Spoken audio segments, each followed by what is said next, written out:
If you're a Cleveland baseball fan of pretty much any age, you know the name Paul Hoynes. He's been the Cleveland beat writer for the Indians and the Guardians since, well, a really long time, almost 5 decades. And this summer, Hoynsie is being inducted into the Baseball Hall of Fame in the sports writers wing. So if anyone has any baseball stories in Cleveland, it's Hoynsie.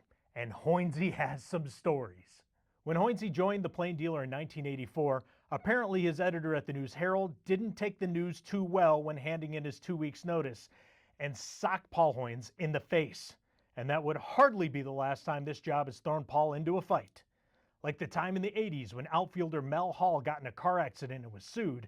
Apparently, Mel didn't like how Hoynsie wrote about the story. And Pat Corrales was the manager there, and he goes, I run right into him, and he goes, "You better get out of here. There's a bounty on your head." And so I turned around to walk out, and Mel had been waiting for me, and I ran right into Mel. And he was like cussing me up, down, up and down. He goes, "If I wasn't wearing this uniform, I'd kick your butt right now." And we were in the middle of the locker room. You know how small that locker room was at the old stadium. And I'm sitting there, man, if I walk out now, you know, I'm going to lose face. And I just, you know, I opened my mouth. I said, "Mel, I'm not going anywhere. I'm standing right here." And he shot across the locker room. I ended up at the bottom of Carmen Castillo's locker.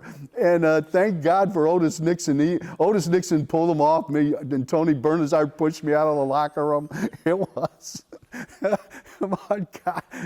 I haven't done that since. In the 90s, the Indians were on the precipice of a golden age of baseball. But one of their up-and-coming stars needed some cash.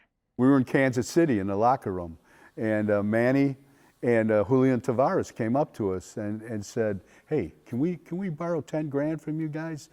And we're looking at them. I thought they were screwing around, you know, but they weren't. We're trying to buy motorcycles. We want to buy motorcycles, and you know, we asked John Hart for an advance on our salary, but he wouldn't give it to us. So you know, we were wondering, you know, if you guys could loan us like 10 grand, and so we could buy a motorcycle. I said, "Manny, you don't know how much baseball writers make, do you?" So obviously Hoynsie didn't give Manny Ramirez some cash, and even though Manny made a lot more money than Hoynsie in his career, Hoynes gets to go where very few get to go. In the Baseball Hall of Fame sports writers wing, among some of the all-time greats, and down the hall from some of the players he himself covered over the years.